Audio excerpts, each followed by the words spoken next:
करते हैं question number 1 से। क्वेश्चन नंबर 1 में क्या दिया, ध्यान से समझिए। यदि 5 सेंटीमीटर त्रिज्या वाले एक वृत्त के बिंदु P पर, पहले इसमें क्या बनाना है, एक वर्त बनाना है। ये हमने एक वर्त बना लिया, ये हो गया वर्त का केंद्र। 5 सेंटीमीटर त्रिज्या वाले एक वर्त के बिंदु P पर स्पर्श रेखा, ये बिंदु हो गया P वर्त का, और इस पर क्या बना दिया कि स्पर्श रेखा खींच दी है। स्पर्श रेखा PQ, ये बिंदु P हो गया और ये बिंदु हो गया Q, और ये बिंदु P से बिंदुओं के बीच की जो दूरी त्रिज्या है, और ये त्रिज्या होगी हमारी 5 सेंटीमीटर। आगे क्या कह रहा, केंद्र O से जाने वाली एक रेखा से बिंदु Q पर इस प्रकार मिलती है कि, ये जो O से Q पे जो रेखा जाएगी वो इस प्रकार मिलती है। OQ कितना हो गया, ये होगी 12 सेंटीमीटर। क्या कहा है, हमें PQ की लंबाई ज्ञात की, यानी ये वाली लंबाई ज्ञात करनी है। कौन सी लंबाई, ये वाली लंबाई ज्ञात करनी है। PQ ये लंबाई ज्ञात करनी। देखो कोई भी स्पर्श रेखा होती है, वर्त की त्रिज्या और वर्त की स्पर्श रेखा पे जो कितना अंश का कोण बनता है, 90 अंश का कोण बनता है। तो एक समकोण त्रिभुज बन गया ये त्रिभुज OPQ। OPQ में कोण P कितना हो गया, 90 डिग्री। अभी जब 90 डिग्री हो गया न, इसके सामने वाली भुजा क्या हो जाएगी, 90 डिग्री के सामने वाली भुजा होती है कर्ण, ये क्या हो गया लंब, और ये क्या हो गया आधा। तो इसमें क्या होता है, कर्ण का वर्ग, कर्ण का वर्ग बाकी दो भुजाओं के वर्ग के योग के बराबर होता है।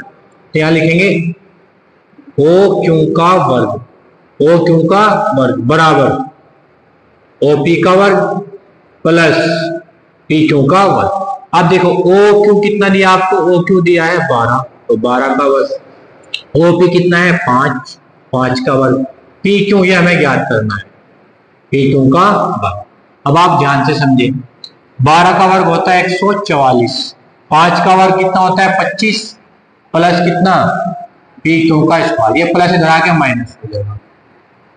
तो PQ का स्क्वायर बराबर हो जाएगा 144 माइनस 25, PQ का वर्ग बराबर 144 में से 25 घटा लें तो कितना बचेगा 119। इसके स्क्वायर से इस पे क्या आ जाएगा रूट। तो जो PQ की लंबाई है वो कितनी आ जाएगी 119, वर्गमूल 119 सेंटीमीटर।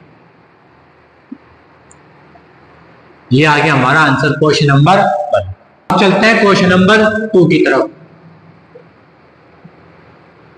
2 में क्या कहा गया है, 3 सेंटीमीटर त्रिज्या के एक वर्त के केंद्र से, तो पहले क्या करना पड़ेगा, इसमें एक वर्त बनाना पड़ेगा।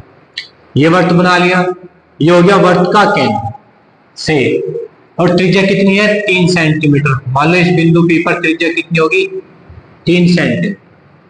वर्त के केंद्र से 5 सेंटीमीटर की दूरी पर स्थित किसी बिंदु वर्त के केंद्र से, ये वर्त के केंद्र से कितने मीटर की दूरी पर है 5 सेंटीमीटर की दूरी पर बिंदु क्या मान लिया आपने Q, और ये बिंदु मान लिया P। 3 सेंटीमीटर त्रिज्या के एक वर्त, तो 3 सेंटीमीटर त्रिज्या का एक वर्त हो गया। इस केंद्र से वर्त के केंद्र से 5 सेंटीमीटर बिंदु ये हो गया Q पर खींची गई स्पर्श रेखा, स्पर्श रेखा यहां से खींची जाएगी, ये स्पर्श रेखा की लंबाई ज्ञात कीजिए। इसकी लंबाई ज्ञात करनी, अभी कितने कोण बनेगा 90 डिग्री का।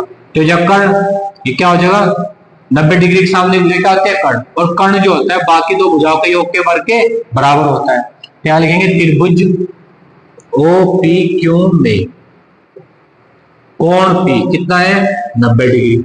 आप देखो यहाँ OP का स्क्वायर क्योंकि 90 डिग्री है, नहीं OQ का वर्ग बराबर कितना OP का वर्ग प्लस PQ का वर्ग। OQ कितना दिया 5, 5 का वर्ग बराबर OP कितना दिया है 3, तो 3 का वर्ग, और PQ क्या करना है हमें क्या 5 का वर्ग 25, 3 का वर्ग 9 प्लस PQ का स्क्वायर, ये 9 प्लस का धरा गए -1, तो PQ का वर्ग बराबर हो जाएगा 25 माइनस 9, 25 में से 9 जाएगा 16, इसके स्क्वायर से रूट आ जाएगा। 16 का वर्गमूल कितना होता है 4, तो PQ की लंबाई कितनी आ जाएगी 4 सेंटीमीटर आ जाएगी।